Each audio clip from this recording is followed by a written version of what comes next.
Welcome to the WNBF UK Podcast.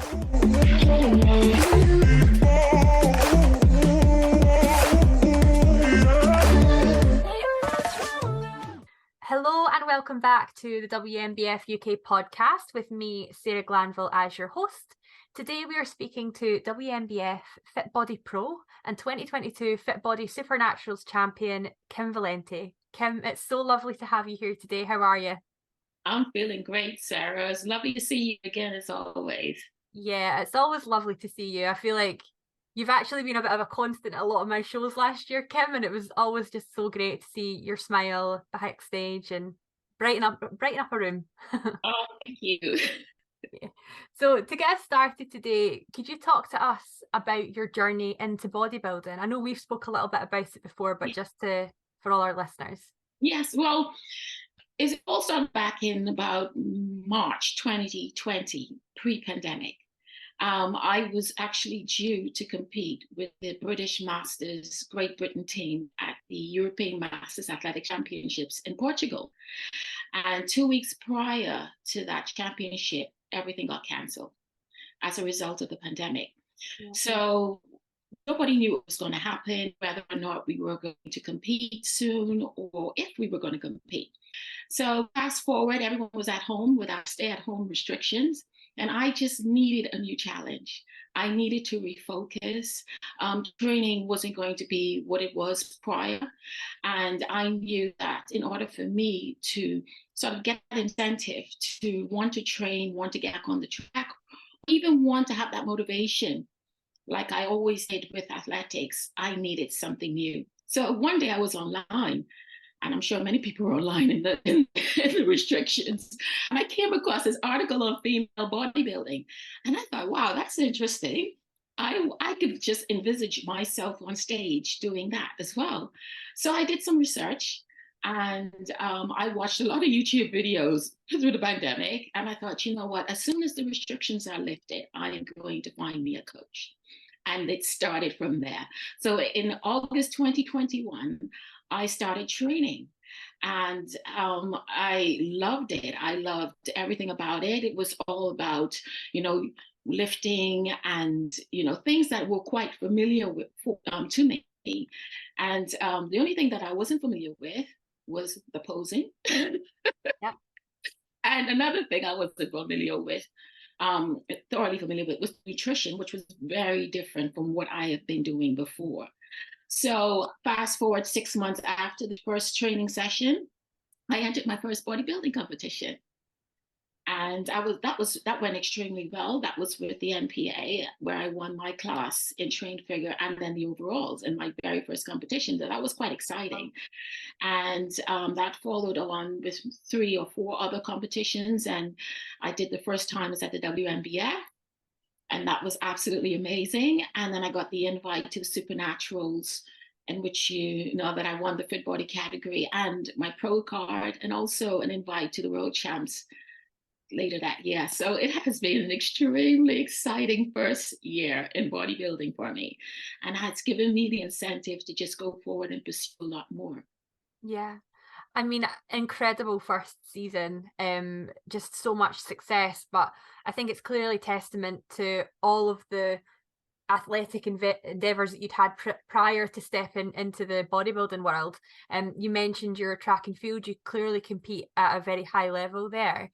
How did you have to adapt your training from that track and field athlete mindset and all of that, the training that's involved for that, and then moving that towards a bodybuilding? Well, as a sprinter, my training is quite explosive. Yeah. And yes, there are some similarities between a sprinter's physique and a bodybuilder's physique.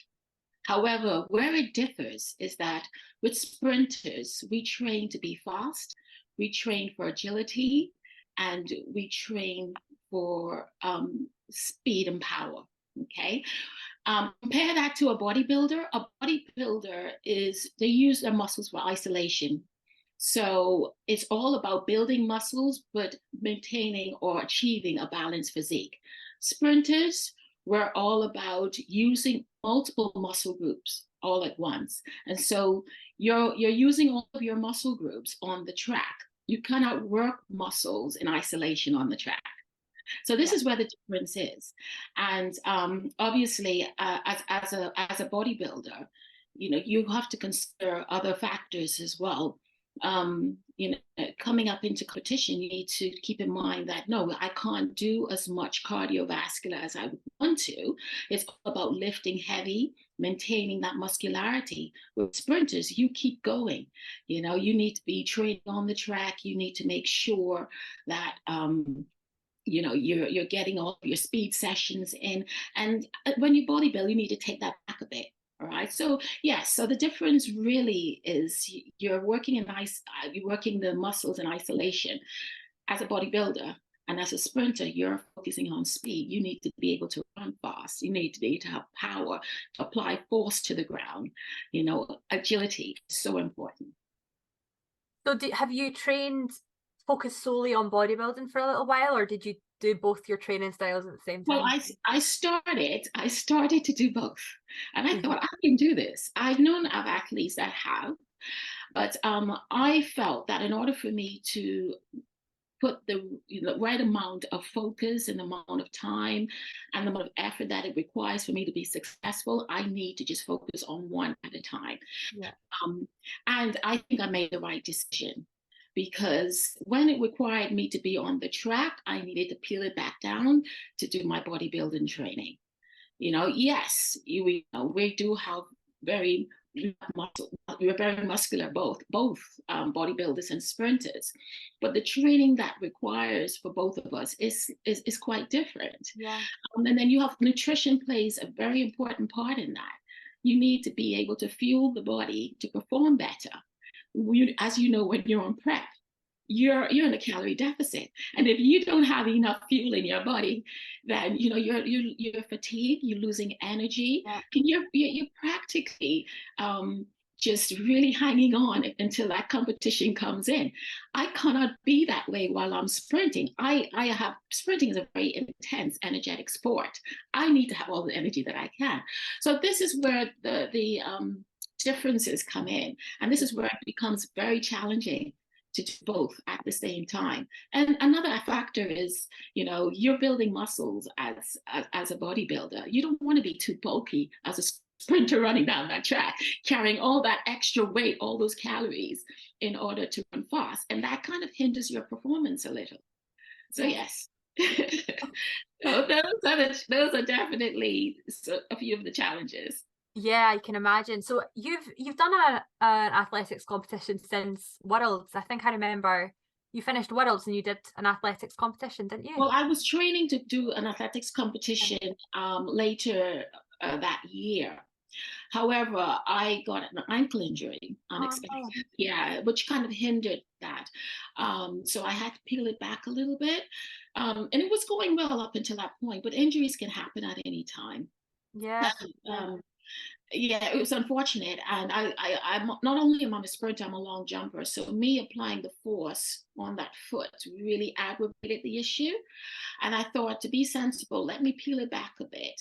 I don't need to do this intense training when I'm doing bodybuilding, and I'm able to focus more on that. So I decided to take the season off and try to heal, make sure that my body is getting the recovery that it needs, looking after my ankle. And then when I feel ready again, and when my consultant gives me the go, then I will start in training intensely for it. I haven't stopped jogging, I haven't stopped running, but not at the intensity that it requires for me to compete on the track. Yeah, no, it's definitely makes sense to prioritize recovery if you've got a niggling injury. And I think it goes to what you said about, while you're going through prep, your body is under a lot of stress, isn't it? So that is when, if you're pushing things a little bit too far, little injuries are likely to trickle in. But I'm sure you've got a plan, you've got an idea of when you will be back on the track and field. I've got a plan, Sarah, and I just hope everything goes as expected. Yeah, I'm sure it will do. So from my perception, track and field and bodybuilding are really different, quite opposing, and I know you've you've mentioned that yourself there. It's great to see that you've had success in both. How do you feel that they complement each other? You've spoke a little bit about the challenges, but how do they complement each other? Physique wise, we're both strong. We build quite a lot of muscle, bodybuilders and sprinters. And the advantage I felt I had coming into bodybuilding as a first time, also as a mature athlete, is that I had years and years of training that I've built up. My muscle growth, my strength, and my power, and I was able to easily transfer that over to bodybuilding. And I didn't have to start from scratch. I'm not new to sports. I've always been an athlete since a young child, and and now as an older person and a mom. So I was able to transfer those skills and all of that muscle growth that I've developed over the years over to bodybuilding. That's the similarities there between the two.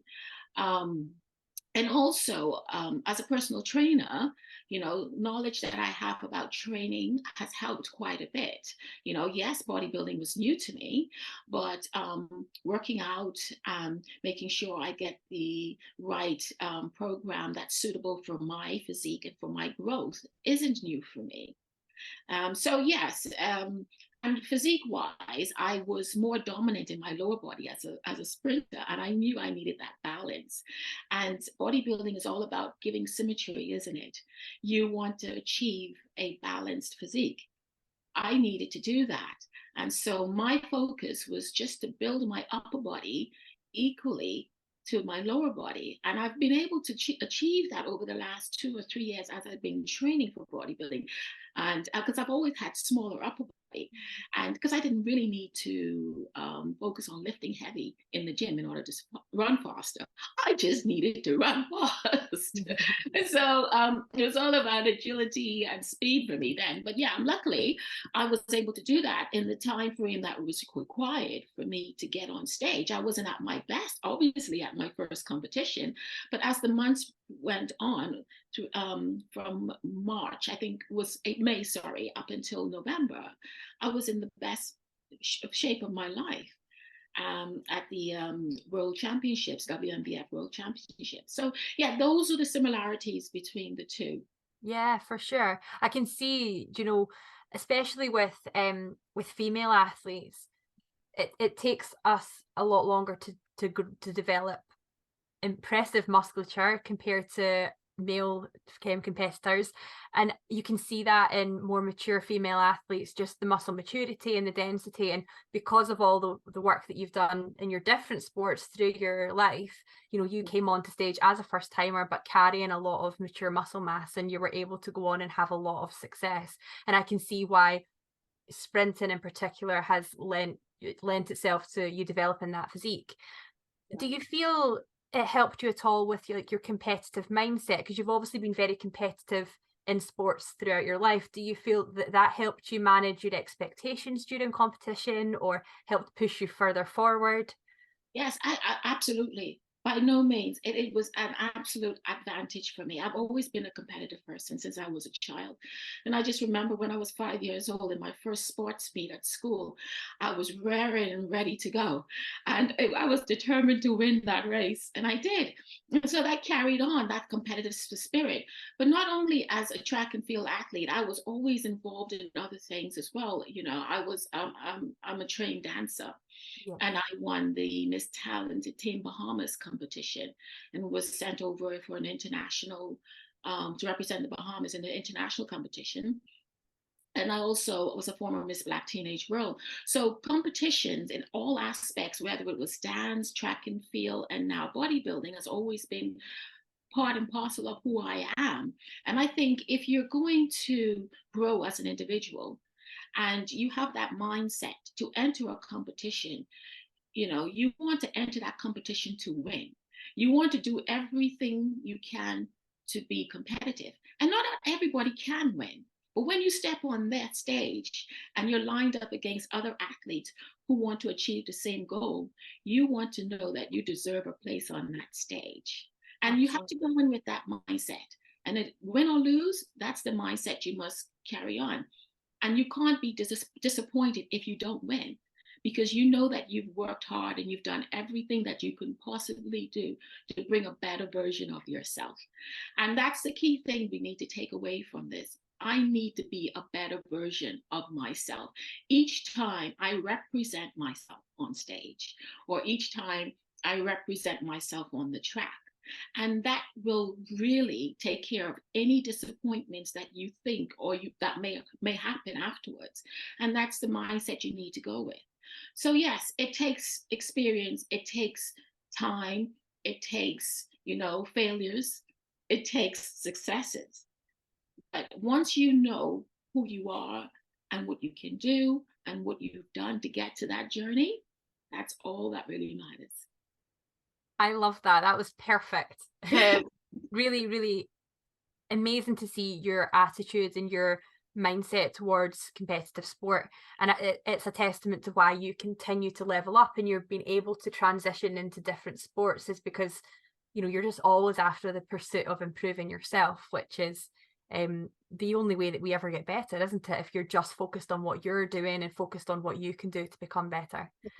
I love that you brought up about your dancing as well, because I think what the biggest thing for me, I've seen you on stage quite a few times now. As I say, we've been at similar shows together, and I've always made an effort to go out into the crowd and watch you if I could, because your performance during your routine and on stage, you really, all eyes draw to you because you are so expressive and so passionate about the performance that you put on. How did your dance background influence your I don't know, your passion for creating these routines that really blow everyone away? If you've not seen Kim, you have to go watch Kim on stage. I'm so happy you enjoy my routines, because I absolutely enjoy doing them. I started dancing at the age of 3. And I would just remember my mom saying to me, I had an older cousin who was about 4 years older than me. She would be taking her to dance classes, and I could barely talk properly. And I would say, "Dance, mom, dance," and she kept saying, I kept hitting her on the shoulder. "I want to dance, dance, dance." And from then, she could not drop my cousin off unless I came out of that car and watched them dance. And from that day on, I just remember her taking me into the school, and she asked me, "I know she's only 3, but do you accept 3-year-olds?" And then she said, "No, well, they really need to be 5, because they need to be able to just go to the loo on their own and do this and do that." And then I said, "Dance, dance." And the teacher said, "Oh, we'll take her." Really passionate. The rest was history. And I just loved every aspect of dance. I've done jazz, I've done tap, I've done gymnastics, folk, African, ballet. And, through the years, being around dancers, I've evolved as a dancer. I've had the opportunity to travel with the dance troupe of the Bahamas. And, I done many shows, graced many stages. And at the age of 16, I won the Miss Talented Teen Bahamas competition. Wow. And received a scholarship to study abroad. But I also competed in the Bliss Black Teenage World Scholarship Achievement Program, in which I won that as well. So that upbringing or that sort of experience as a child and being able to express myself on stage was absolutely amazing. And that's a skill that stayed with me through life. Absolutely. Because I'm fearless when it comes to crowds, when I'm performing. I want to show the beauty of dance. I want to be able to express myself. And because of that background and training, I was able to transfer that to bodybuilding. And it's all about showing the body. It's all about expressing yourself through movement. And that's the key there. Express yourself through movement. I want the crowd to feel what I'm feeling. And not only am I using my body, I'm using my face as well. So I can play, and it has to be music that's entertaining, but music that absolutely allows me to express myself freely. And if I can't involve the audience in what I am doing, I don't see the purpose of me doing it. Because bodybuilding, at the end of the day, we are all performers. How many people can stand on stage in a bikini? I know. and express themselves. And, Sarah, I've watched your fabulous Instagram posts with you and your bikinis, and you do it absolutely brilliantly. You're a natural, and it's all about expression. I'll be completely honest with you, Kim. It's people like you that have inspired that in me. Like, I came into bodybuilding through the bikini class, as everyone should know. And you don't have the opportunity to do a routine. You've got an eye walk, and I treated my eye walk and my presentation on stage with the same level of practice and trying to connect with it and perform it as much as I would if I had the opportunity to do a routine. And now I'm moving into the bodybuilding classes and to figure, I am absolutely relishing in the opportunity to create something that's entertaining for people to watch, because I think that you've hit the nail on the head when you've said that there. You want to bring the audience along on a journey with you. And of course, bodybuilding is about the physique that you develop and what you can present on stage, really from an aesthetic standpoint. But so much of it is a performance, and it's putting on a show. We go to bodybuilding shows and we are presenting on stage, and people like yourself with that fearless attitude, which is absolutely the word I would use to describe you, Kim, fearless, that fearless attitude to go and present yourself on stage. I'm inspired by people like yourself and other competitors who just give everything to that opportunity to stand on stage. It's a celebration at the end of the day, isn't it? And exactly. You've inspired that in me. So thank you. Thank you so much. And you do it perfectly. You do it so well. With grace, with class, and style. So yeah, I'm looking forward to seeing you on stage next year. Yes, countdown's on. All right, amazing. Kim, I know you've mentioned, of course, you're a PT, you're a coach yourself, and I wanted to get your perspective on something. So, being a female athlete, as you know, comes with its own complexities, and I know that you've kind of talked a little bit about the fact that you're a master's female athlete.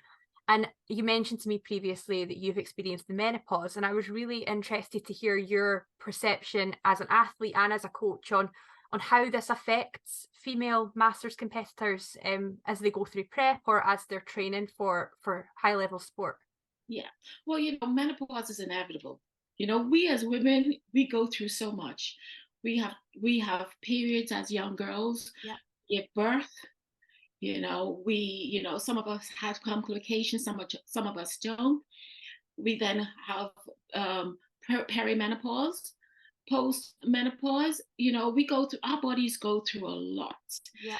And so it's inevitable. It will happen. When it will happen is different for all women. But I think the important thing is that we must remember that our bodies, we must take care of our bodies. And as a coach, I say this to all of my clients. I know most of my clients are entering that menopause phase. I went through early menopause after the birth of my daughter. And just to give you just a bit of background, I had a fibroid that was growing at the same growth as my daughter. So I had to go through MRI scans. And the doctors told me that as soon as they take my daughter from me, they will perform a hysterectomy. But when they did that, they found that it was too dangerous. It was too risky. So they told me after the birth, I need to come back in 6 months, and then they will perform the hysterectomy because of the fibroid. It was really going to a point where it was getting quite challenging, but not only that, it was not good for my health. It was quite risky. So unfortunately, my daughter was in ICU for a few weeks, and all of this played mind games with me physically and mentally. But it was important for me to really do my research and stay focused and strong because this was inevitable. It had to happen for my own health. So fast forward 6 months after the birth of my daughter, I had the hysterectomy, and that's life-changing. Nothing could compare you for life. Yeah. You could do as much research as you possibly can. You can read books, you can talk to the best professors, doctors, whomever. But when reality actually hits you, it can be devastating, but it's how much you've prepared yourself for that. So yes, I had a hysterectomy, and I knew the menopause was coming. And I kid you not, I knew the day it happened. I was walking through town 8 months after I had the hysterectomy. I was sweating profusely. Yeah. absolutely sweating, and it was almost it was freezing outside, practically snowing. And I'm sweating, and everybody's in coats, and I'm peeling off my clothes, and I'm getting some strange looks, and I'm in a sleeveless top. And I said, why am I having such bad hot flushes? Why am I? And then that night I went to bed, and I just could not sleep. I was tossing and turning. I was in such a grumpy old mood. I woke up the next morning, and I felt like I slept in a river. I was just, Yeah. you know, Right. puddled. Yeah. And I woke up that morning, I sat on the edge of my bed, and I thought to myself, Kim, you're in full menopause, you know? But it was how I dealt with it. And I said, right, okay, you have two choices here. You can let this beat you. You can feel sorry for yourself, play the victim card, or you can do what you need to do to get stronger. Take it one day at a time. And that's very important. You need to take it one day at a time. My body cannot do what it could have done 20 years ago. And I have to be realistic with that. I'm an older athlete. I've had kids now. I'm going through menopause. You're going to put on the weight. Yes, that's part and parcel of it. You're going to be tired and fatigued. Yes, that's part and parcel of it. You're going to have days where you have very low energy, in terms of muscle growth. You know, as an older person, you lose muscle mass the more as you get older. You can maintain degree of muscularity, but it's how you adapt your training in order to do that. Every client, or every individual, I should say, is different, and you've got to devise a program that's suitable for you. It's not a cookie cutter. It's not one fit all.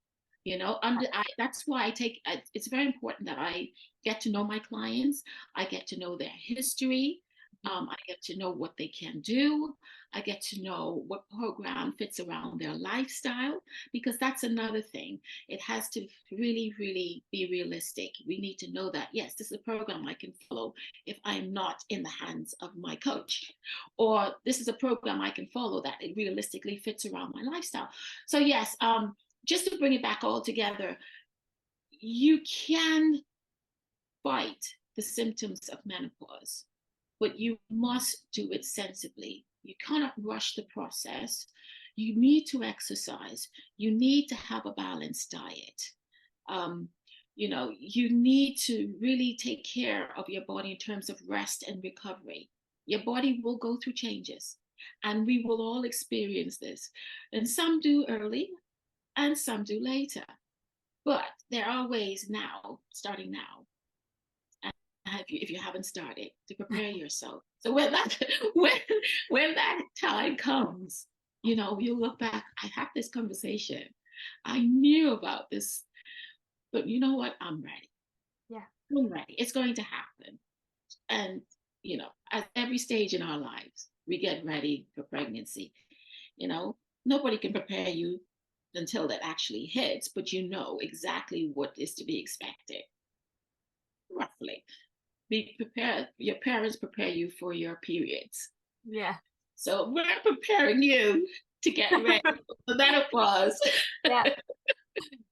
Do you feel like yourself because you've always been so involved in competitive sport, do you feel like it affected your recovery, did things change for you going through that Yeah, as an athlete specifically?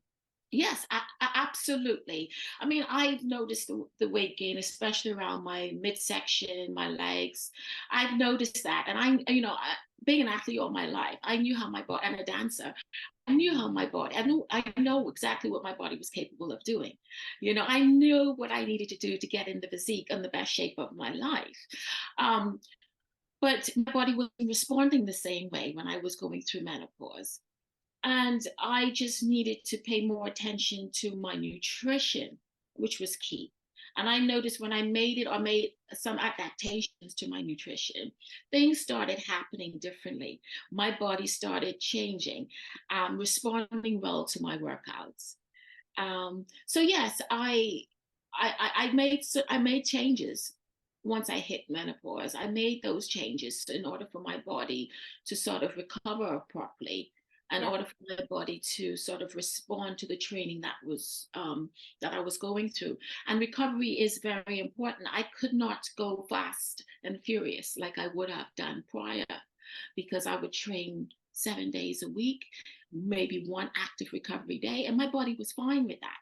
Now I had to take my feet back off the pedal, and I had to say, well, no, you need two, maybe three rest and recovery days. Don't train so intensely twice a day. Take that back a little bit. And yeah, you've got to really listen to your body, because if you don't, your body will give up on you. It will fail you. It will say, I'm not going to show you the results you want because you're giving me too much. I need you to stop. And that's very difficult for me, because all my life I was on fast forward.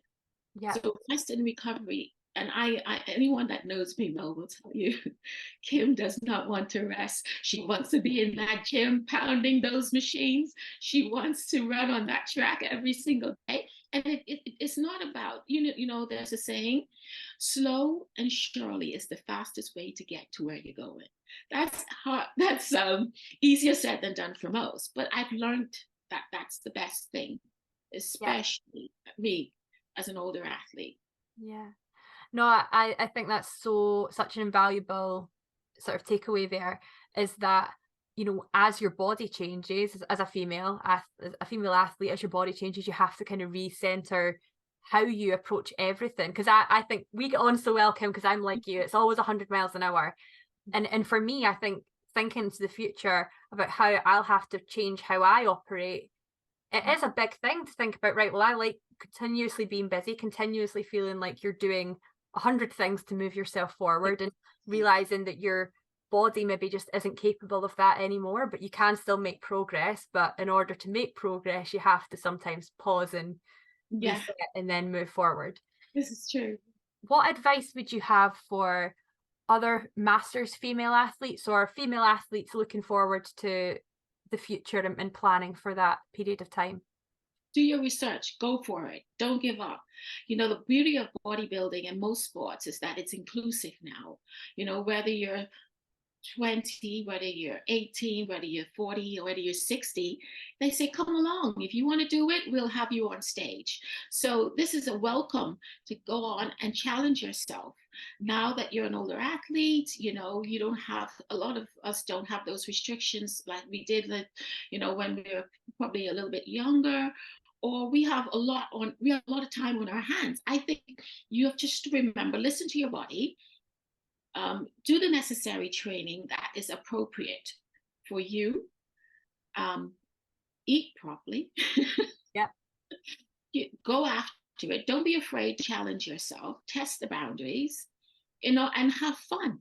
You've got nothing to lose, you know. And I plan on keep going until I can't go anymore. I want to keep going. You're made for this. I mean, I think you'll be up there until literally you can't anymore. Yeah, I think that's right. I can't wait to cheering you on the whole time. Still doing my routines. Yeah, exactly. Still doing your routines. That's what I'm there to see. Amazing. And I think that's really valuable advice. Doing your research, and like anything, like I think you need to do your research before you get into things, but it is that planning forward and making sure that you're ready for it. I love the point that you made about, you know, you're prepared for your first period, you're prepared for your first pregnancy, because it's normal to talk about it.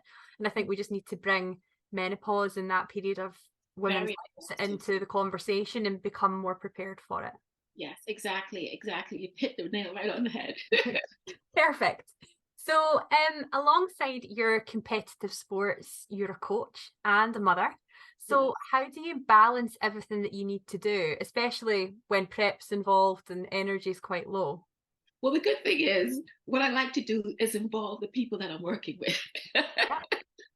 Once you get them on board with you, it makes it so much easier, because you then have the support and you feel as though you can do this without any setbacks. So yeah, I tell my clients all about the work that I'm doing. I tell them all about the shows, and they say, oh, can we come? And I excite them and they excite me.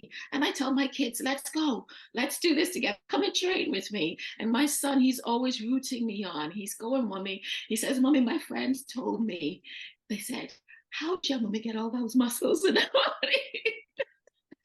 So my daughter Sophia, she loves the routines. She's always training with me, and she said, "Oh, you're doing your posing. Are you going to pose today? Are you going to train today? Because I'll put on my swimsuit too and pose next to you." I love it. So yeah, I just try to involve people that I'm working with. I know that will give me the support I need. As much as I am so independent, I am my biggest cheerleader, because I think in this sport, you need to be your biggest cheerleader. You need to be able to root yourself on when nobody else is rooting for you. Yeah. But it's always better when you have that support as well. So I think for me, I've always been that mindset. I can get up and do what I need to do to get the job done. But it's better when you have those persons around you who are involved in your life and you're telling them about it. And my life is an open book. So I involve everybody. I made sure that my balance is equally with my family, with my work. And it's tough. Don't get me wrong. It is absolutely tough. But I think preparation is one word that we've been talking about throughout. And when you plan, you will never be disappointed, because you've done what you needed to do in order to get where you need to be. Yeah. So preparation is extremely important. And, with that, you've got balance. You've got to find balance. And when you feel like, oh, I can't do this today, I can't train because I'm too tired, or I can't do that, you need to make adaptations. You need to be able to adapt. What's plan B? It's all about writing a diary, a plan from plan A to plan B. Sometimes you're traveling for work and you feel like, oh, it's been a heavy day. I can't get out to the gym. I can't do what I need to do. What's your plan B or C? Can I do some stretching or some body weight exercises? Maybe cut it down from 45 minutes to 20 minutes. But mentally, not only does that help you get your foot back on the pedal for the next session, because you've done something. And if you're so used to putting forward your best foot, we can't always be perfect. We can't always be able to be on schedule. But what we can do is make sure that we've got a backup plan in place, so that when I can't do what I need to do on the day that I need to do it, I've got something else scheduled. So yes, it just goes back to that one word: prepare. And plan. And plan. That's the key for a right balance. And don't worry about it not being able to get it right all the time. Schedules happen. We go on holidays. Work can be crazy. And as a mom, that can be crazy, because I'm absolutely doing the school runs. I'm taking my daughter to gymnastics 12 hours a week. I'm, doing homework with her. And then I have got a husband that needs my time as well. Where's my time? So this is extremely difficult. But one thing about women, we know how to multitask, don't we? Yes, we do. We can multitask. We can do 100 things at once, because we have to be the planners. We have to be the forward thinkers. We have to be the ones to make sure that, when hubby comes home, he's too tired to do that. Or when my kids need to go there, I know how to get them there. If I can't pick them up, I've got somebody there getting them for me. We're constantly thinking ahead. So it's all about balance. Prepare. Prepare. No, I love that. Prepare. And I think the other thing I've really picked up from what you've said there is communicating. So, you talk to your clients and you tell them what you're doing, and you get them on board and bought into your plans competitively, and they're excited about it for you. And also, I love that you're such a role model for your kids. Like, your kids look up to you and they see what you're doing and they're excited by it.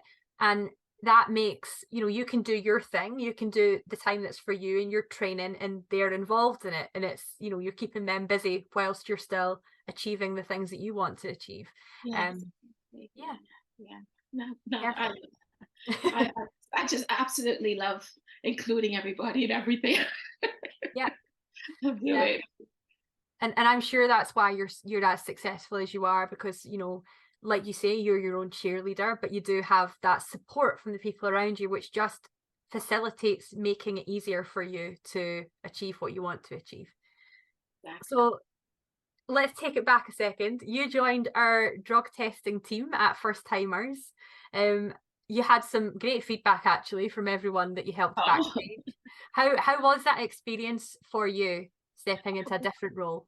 Amazing. I absolutely enjoy. I was just so excited to do it because now I was in a different role. I wasn't on stage, and it was so interesting to see the preparation that goes behind it. And I'm really impressed in the way that the WNBF can bring a whole team together and in support of each other to create a fabulous show. And like yourself, who was the host of the show, you did amazingly well, and your co-host as well. Yes, Yeah, absolutely amazing. And the drug testing team was great. And that's the thing about just to reiterate about the World Natural Bodybuilder Federation. You are tested. And the actual planning process and the way the testing is done is absolutely amazing and fantastic. It's straightforward. The athletes are aware that they're being tested. The rules and restrictions of competing are clear, and they follow through. And that's the whole thing. You're following through a process to make sure that we are in a clean sport. Yeah.